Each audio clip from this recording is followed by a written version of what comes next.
Welcome back to the Relationships Made Simple for Men podcast with me, Bryce Bauer. Today, I'm going to be talking about attachment styles. The science of adult attachment in relationships has really caught on in the last few years. And this is important to understand because this is a fundamental part of how you relate to others, specifically romantic partners. Now, the research suggests that about 50% of people have a secure attachment style, while 20% of people have an anxious attachment style, and 20 to 25% of people have an avoidant attachment style. The remaining 5% have a disorganized attachment style, but we're not going to really get into that today because that's more of an attachment disorder that probably is coupled with a severe mental health issue. And that's not something that I help people with. I want to get a few things out of the way first, which is that even if you would qualify as securely attached,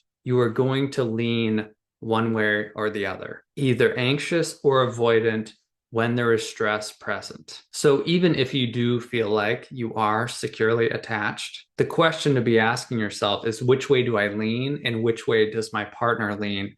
And how does that play out in our patterns? One simple way to understand this is to think about islands and waves. This comes from Stan Tatkin. He's a well-known marriage and family therapist. He wrote a book called Wired for Love, which is on my bookcase back there. And I'd suggest reading it if you want to get a more in-depth understanding of the science of attachment. So if we're thinking about people and what they do under stress as an island or a wave, you can imagine someone as a wave wanting to move towards connection. They want closeness, they want intimacy, they want to be around people. Whereas an island stands alone. They might enjoy being around people, but they also want space. They value independence and self-reliance. So in healthy forms, we want to be able to do both. We can be around people, get along with them, connect with them, and we also want to be able to take space and not need people all the time. Too much reliance on people causes codependence, and not enough reliance on others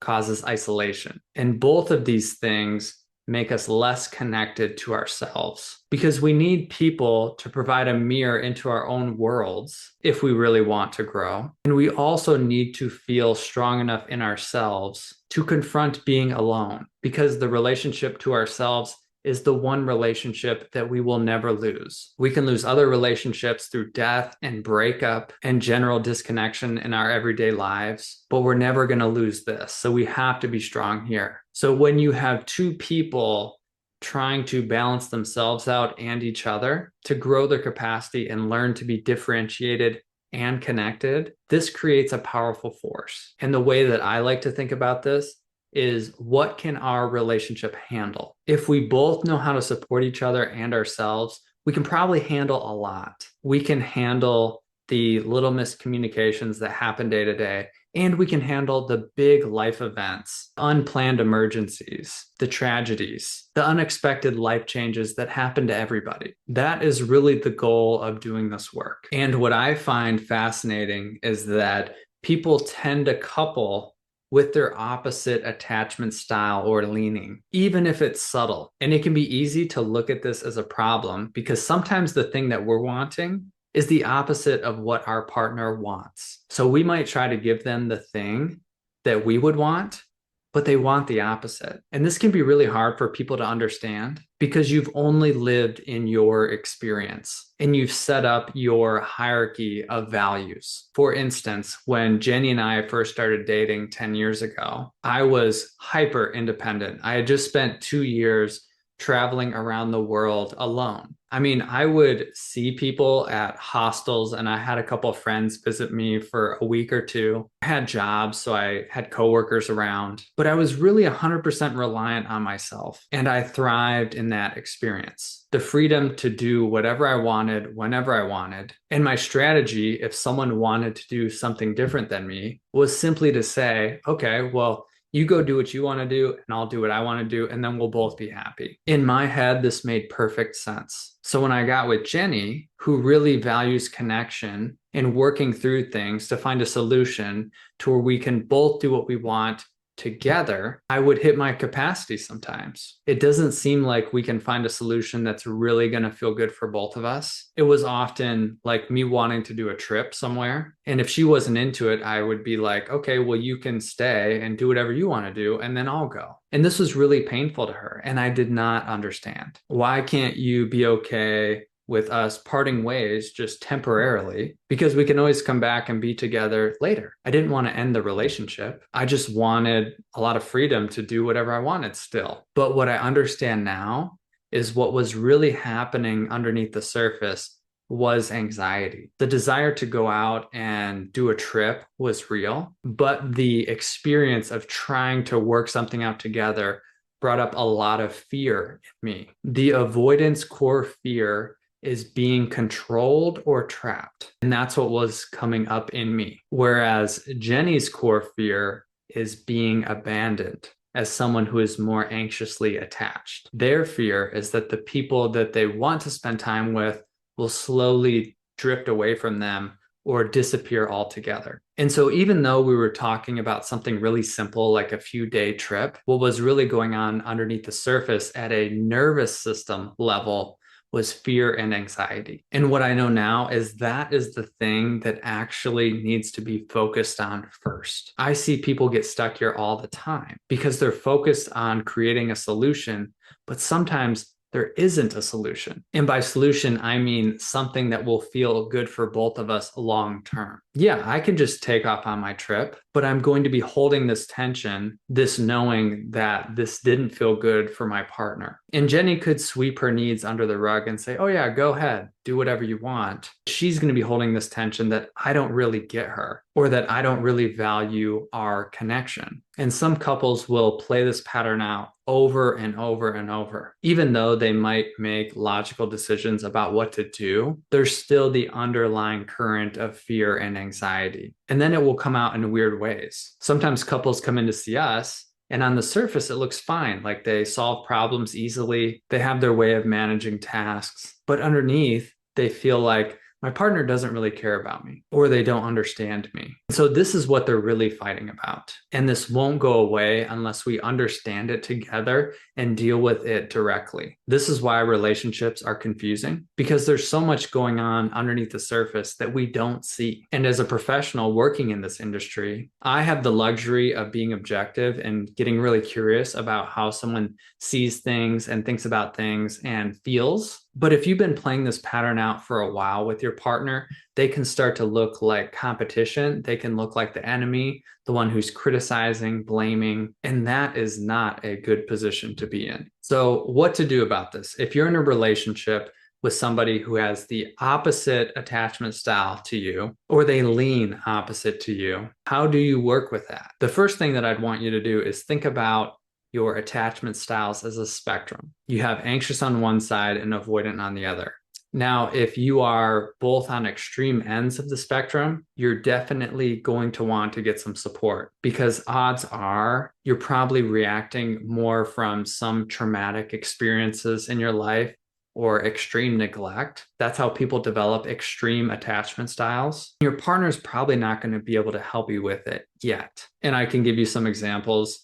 We were working with a couple once where the guy, and granted, he was also drinking alcohol. So again, I think this comes with other factors usually. But anytime they would fight, he would just take off, literally disappear for hours or even the night. He was so overcome with anxiety and overwhelm from the fights that they were having that he had to physically remove himself and totally disconnect from everyone and everything. And even when he'd come back, he wasn't really regulated. So he'd live in this space of being moderately or extremely stressed. And he would cope with that through alcohol, which again, if you're on extreme sides of the spectrum, you'll usually develop some unhealthy coping strategy. And his wife was on the other end. When they would start to disagree, she'd get extremely loud and aggressive and follow him around the house. And she'd pick up the phone and start calling people, just trying to make a connection with somebody. And obviously this was super unhealthy. They had a couple kids too, young kids, so they were seeing this play out. I think as parents, this is something that you have to remember if you are a parent, that you are going to be molding your children's attachment styles based on what they see you do. But anyways, this couple met with us for a few sessions. They did some individual sessions, and it was fairly obvious that at least one of them was going to need some type of inpatient treatment to deal with their alcoholism and mental health issues. And we normally don't work with couples like this. I'm just trying to give you an extreme example. They needed a higher level of care, but we don't really have much leverage. So they disappeared, and I don't know what happened. We did recommend treatment, and I don't know if they followed up on it. So that's the extreme cases. And I would say the more aggressive cases. On the more passive extreme side, you might have a couple that doesn't really fight that much, but there's just an energy of disconnection. You have the avoidant who's really just focused on themselves.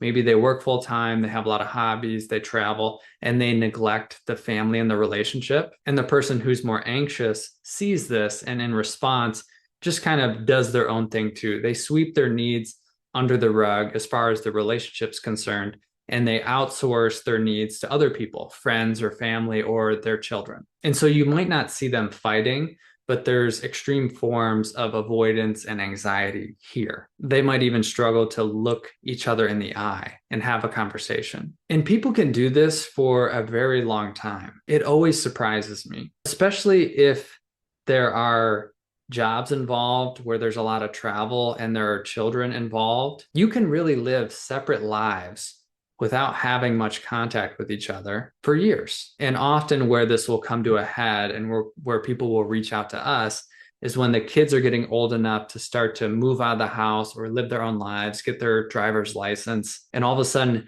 it's just you two in the house. And it's like, what are we doing? Why are we even married? And do we want to keep doing this? Some people like to call this roommate syndrome. So whereas the more aggressive side of extreme attachment styles will look abusive, the passive side of extreme attachment styles will just be full-on neglect. And there can be nuance here too. Like sometimes you'll have one partner who's been asking the other partner to go to therapy for years, and they've been nice about it, and they keep trying to connect, and their partner keeps blowing it off and traveling and going out of town for work.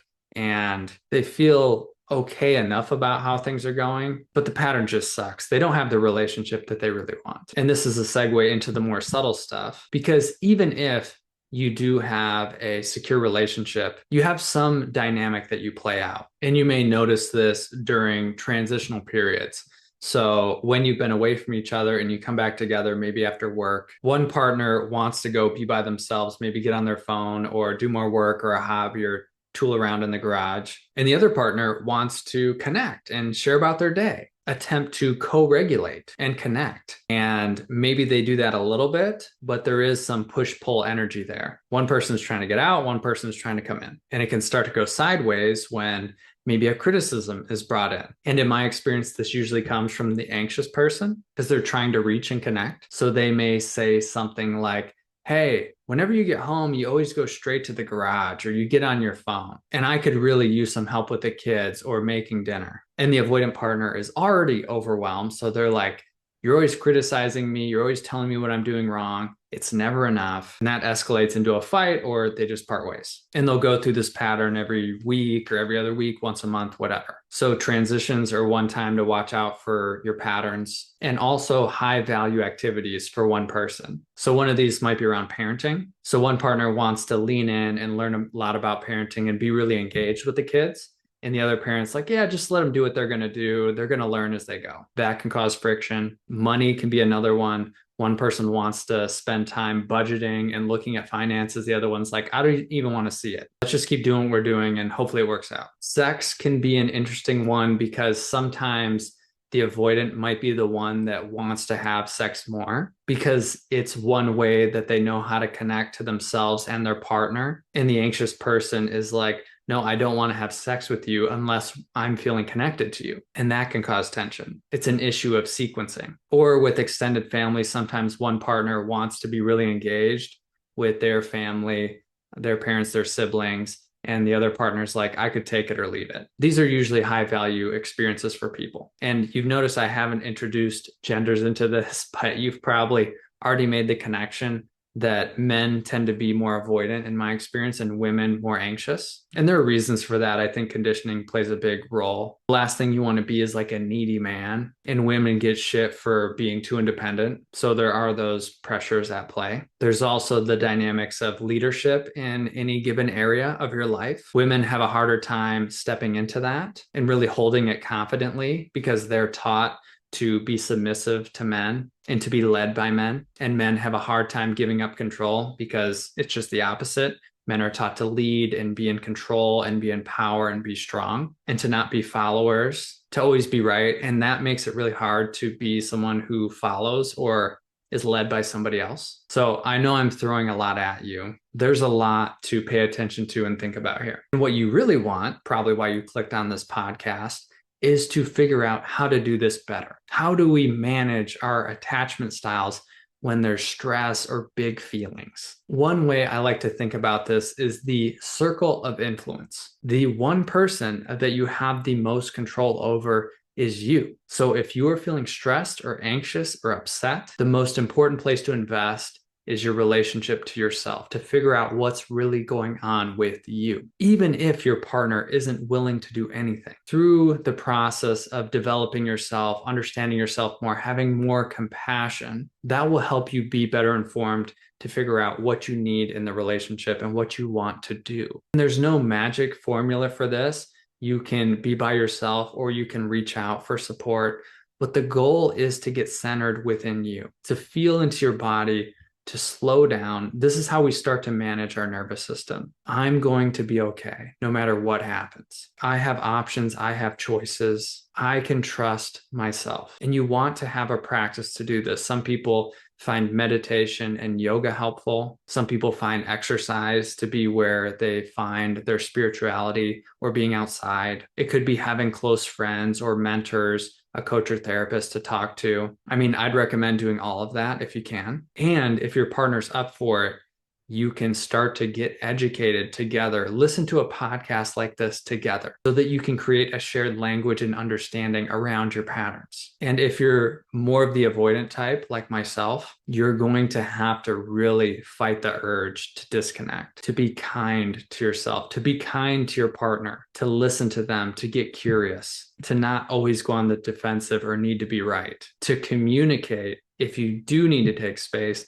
exactly how long you're going to be gone and when you're coming back, and to follow through on that. You need to build trust with your partner that you are here with them, and your word and your behavior is what matters. If they've been suggesting that you go get help or that you two get help together, I would get on that now. There's no reason to resist that. It's just going to cause you more problems. And then when you're both doing the work individually and you start to blend it together, you'll notice a shift, you'll notice a change. And then you can start to celebrate the wins. I mean, I see plenty of opportunities where Jenny and I could get into something and fall into disconnection probably every day, but we've learned to manage these much better. And it's not that we do this perfectly. The Gottman's research suggests that even secure couples are misattuned a third of the time, reattuning a third of the time, and attuned a third of the time, meaning like we're in flow with each other. We feel good with each other. And I would say that tracks with Jenny and I's experience. But we just manage that whole spectrum better and better. And learning some present-centered, emotionally focused communication skills will help. And I talk about this in some of my other videos. And you can imagine this for a second. You have your pattern, and let's say you and your partner come together and something starts to flare up. Let's say that your partner asked you to do something and you didn't do it. You forgot about it.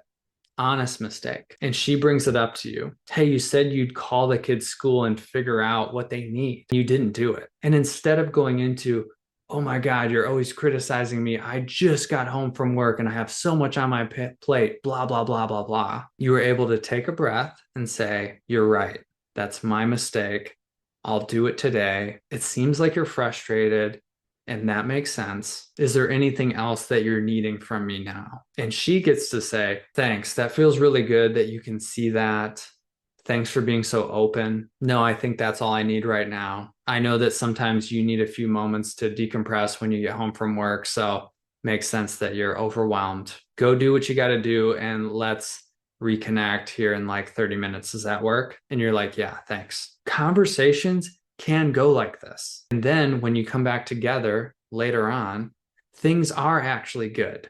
There's not an elephant in the room. And after you do this 10 times or 100 times, you're like, we fucking got this. We know how to communicate. You can high five each other and you'll notice that your nervous system starts to relax. So it's a combination of understanding what's happening underneath the surface and learning skills to know how to deal with it. Hopefully this makes sense and was helpful. I'm just kind of going off the cuff on this one like I pretty much always do. And Jenny and I are launching a new program at like 90% off. So I will include a link to that in the description. It's not going to be 90% off for long. So I'd suggest getting in there if you're listening to this now and checking it out. You can get real FaceTime with us and access to all our course material for about the cost of one therapy session. It is a smoking good deal. And remember to like, comment, subscribe, share if you like what I have to say, and I'll see you next week.